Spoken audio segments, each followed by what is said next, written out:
Unknown Venus device somewhere in the apartment. Are we being stalked/recorded? I searched every crack and crevice in the apartment and came up with nothing on anything out of the ordinary. I purchased a hidden camera/bug detector and searched throughout the house and didn't come up with anything.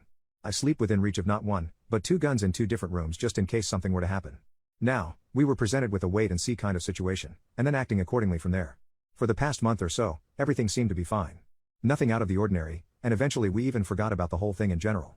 Then, we started hearing a weird noise outside that sounded kind of like an intermittent buzzing or hum towards the back of the house where the bathroom window is located. House mail weird noises all the time, so I told my friend not to worry about it because there is nothing in that little alleyway on the side of the house besides overgrown plants and an air conditioning unit. A couple days later I was smoking a cigarette at night when I started thinking about what that could have been, so I went around the house to check it out. When I turned the corner I saw a metal bench that wasn't there a couple weeks ago around the time I made the first post and checked the house inside and out. A bench is no big deal, especially when you're renting a house the owner is going to store some shit without you knowing. The thing that weirded me out was where it was placed when there are a ton of places it could be put. It was intentionally put right up against the raised house right under our bathroom window. I took a pic of it because something about it rubbed me the wrong way. The thing that weirded me out is that when a grown-ass man like me stands on it, you're at the perfect height to try to sneak a peek through the tiny cracks in the bathroom window's old curtain. When I could see through the cracks I felt a knot in my stomach. Both of us get a strange feeling whenever showering or using the toilet as if being fully exposed. I don't know if that's why, but it could explain some of those feelings. I immediately sent the pic to our landlord and they said that they don't own that bench, so it must have been left over from the previous tenants. I knew that wasn't the case because the bench wasn't there in December when I did a whole sweep of the house. This really creeped me the fuck out. Who is going back there? And how did somebody place a whole bench without us even knowing? We literally never go back there.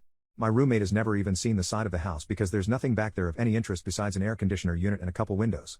The night I took the pic of the bench, I then moved the bench away from the window and flipped it upside down just to see what would happen. I checked back a week later and the bench is in the original place. I found it under the bathroom window again right side up.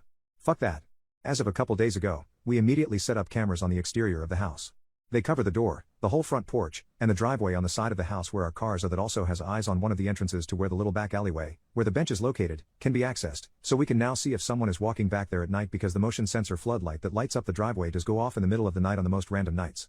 I stay up late so I always see it turn on, but figured it was just squirrels, rats, or even just possums. But, the alleyway can also be accessed from the street by just jumping into the neighbor's yard and then jumping the next short fence that separates us from our neighbor without being seen on camera.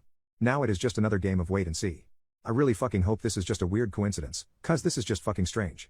If there's actually a peeping Tom or a stalker, or hopefully not something worse, then I'm grabbing my gun and going after this person myself. This is nerve-wracking just waiting to see if the worst case scenario is going to play out.